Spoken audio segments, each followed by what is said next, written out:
One of Williams' neighbors recalled a time when kids in the neighborhood thought he was a cop. According to the neighbor, he would approach kids in what looked like official vehicles. They got the right guy. That was one of the most frightening times in my life, which automatically means you are going to be very detailed in what you're observing, and you're going to remember this person's face. Nobody said anything to me.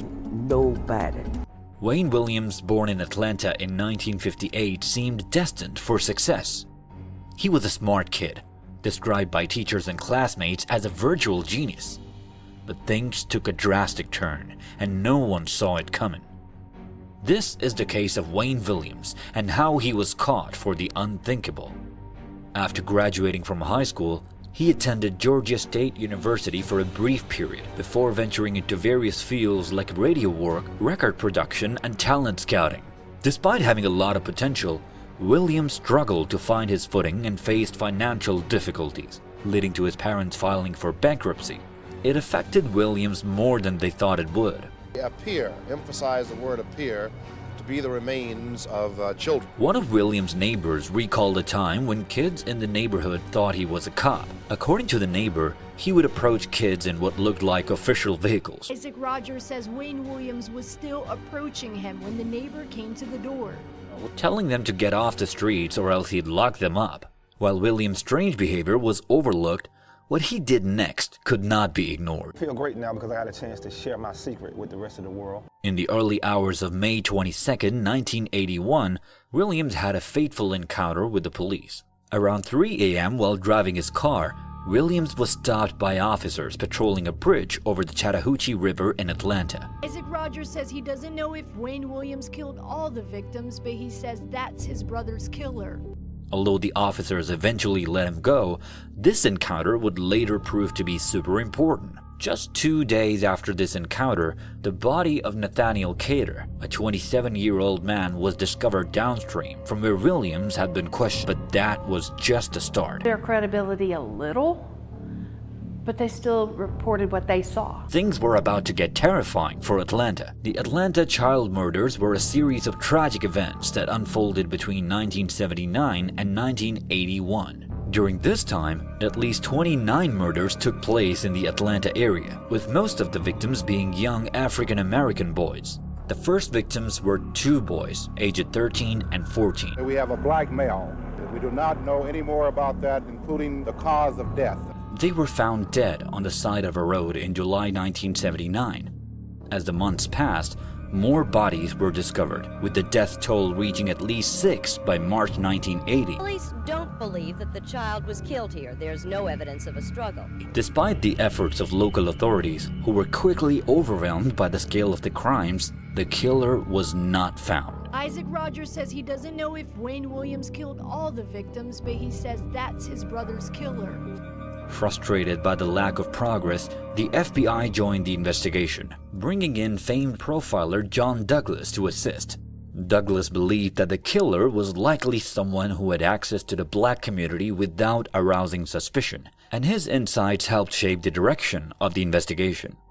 By late May 1981, many of the bodies had been recovered within a concentrated area, leading investigators to stake out bridges over the Chattahoochee River. During one of these stakeouts, Wayne Williams, a local freelance photographer, was stopped by police. It turned out this was a key location, and a lot of the bodies were found in this area. Evidence that we have does not indicate that we have one person responsible for all of the murders. The police had been on high alert, monitoring the area closely after the pattern of victims led them to believe that the killer might strike again. When they spotted Williams again, they knew they had to act quickly. My client is innocent. He did not kill anyone. Williams was taken into custody and brought in for questioning.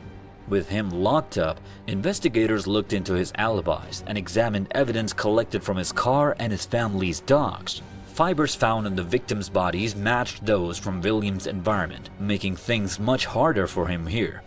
Even though Williams claimed he was innocent, that mean I killed that person just because I would have been with them. The mounting evidence against him was hard to ignore. His calm demeanor slowly began to crack under the pressure of interrogation, and inconsistencies in his statements only made him seem more suspicious. Douglas believed that Wayne Williams exhibited traits commonly seen in serial killers. He noticed that Williams seemed to enjoy the attention that came with being a suspect in such a high-profile case. This behavior, along with Williams' calm demeanor and apparent lack of remorse, led Douglas to draw parallels between Williams and other serial killers he had studied.